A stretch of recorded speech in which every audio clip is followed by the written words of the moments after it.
नमस्कार दोस्तों, आज के हमारे इस वीडियो में हम आपके लिए विजया एकादशी की पौराणिक कथा लेकर आए हैं। एक समय धर्मराज युधिष्ठिर भगवान श्री कृष्ण से बोले, हे जनार्दन, फाल्गुन मास के कृष्ण पक्ष की एकादशी का क्या नाम है तथा इसकी क्या विधि है? कृपया करके आप मुझे सब विस्तार से बतलाइए। तब भगवान श्री कृष्ण बोले, हे राजन, फाल्गुन मास के कृष्ण पक्ष की एकादशी का नाम विजया एकादशी है। अपने नाम के अनुसार ये बहुत ही कल्याणकारी और विजय दिलाने वाली एकादशी है। विजया एकादशी की महत्ता को संसार तक पहुंचाने के लिए स्वयं भगवान श्री राम ने भी इस एकादशी का व्रत एवं पूजन किया था। इसके बाद से विजय और मोक्ष प्राप्त करने के लिए संसारी लोग इस एकादशी का व्रत एवं पूजन करने लगे। यह सब व्रतों में उत्तम व्रत है। इस विजया एकादशी के श्रवण, पूजन या पाठन से समस्त पाप नष्ट हो जाते हैं। अब मैं तुम्हें विजया एकादशी व्रत की पौराणिक कथा सुनाता हूँ। ध्यान पूर्वक सुनो। एक समय नारद जी ने जगत पिता ब्रह्मा जी से कहा, महाराज, आप मुझे फाल्गुन मास के कृष्ण पक्ष की एकादशी का विधान कहिए। ब्रह्मा जी कहते हैं, विजया एकादशी का व्रत समस्त पापों को नष्ट करने वाला है।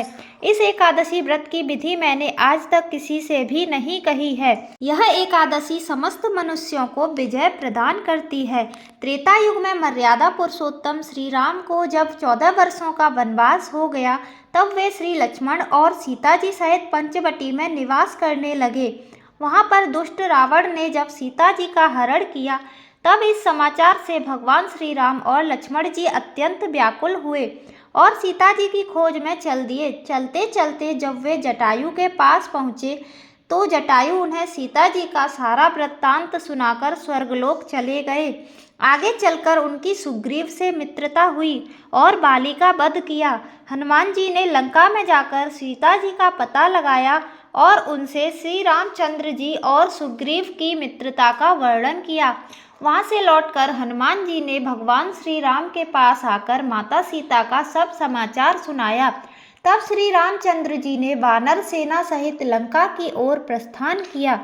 जब वह समुद्र के किनारे पहुंचे, तब उस अगाध समुद्र को देखकर श्री राम ने लक्ष्मण जी से कहा, इस समुद्र को हम किस तरह से पार करेंगे? ये सुनकर लक्ष्मण जी ने कहा, हे पुरुषोत्तम, आप आदि पुरुष हैं, सब कुछ जानते हैं। यहाँ से आधा योजन दूरी पर कुमारी द्वीप में बकलाय भय नाम के मुनि रहते हैं। उन्होंने अनेक ब्रह्मा देखे हैं। आप उनके पास जाकर इसका उपाय पूछिए। लक्ष्मण जी के इस प्रकार के वचन सुनकर श्री रामचंद्र जी बकलाभय ऋषि के पास गए और उनको प्रणाम करके बैठ गए। मुनि ने भी उनको मनुष्य रूप धारण किए हुए पूर्ण पुरुषोत्तम समझकर उनसे पूछा, हे राम, आपका आना कैसे हुआ? रामचंद्र जी कहने लगे, हे ऋषिवर, मैं अपनी सेना सहित यहाँ आया हूँ और राक्षसों को जीतने के लिए लंका जा रहा हूँ। आप कृपा करके समुद्र पार करने का कोई उपाय बतलाइए। मैं इसी कारण आपके पास आया हूँ। इस पर बकलाभय ऋषि बोले, हे राम, फाल्गुन मास के कृष्ण पक्ष की एकादशी का उत्तम व्रत करने से निश्चय ही आपकी विजय होगी। साथ ही आप समुद्र अवश्य पार कर लेंगे। इस व्रत की विधि यह है कि 10वीं के दिन स्वर्ण, चांदी, तांबा या मिट्टी का एक घड़ा बनाएं। उस घड़े को जल से भरकर तथा 5 पल्लव रख वेदिका पर स्थापित करें। उस घड़े के नीचे सतनजा और ऊपर जौ रखें। इस पर श्री नारायण भगवान की स्वर्ण या मिट्टी की मूर्ति स्थापित करें।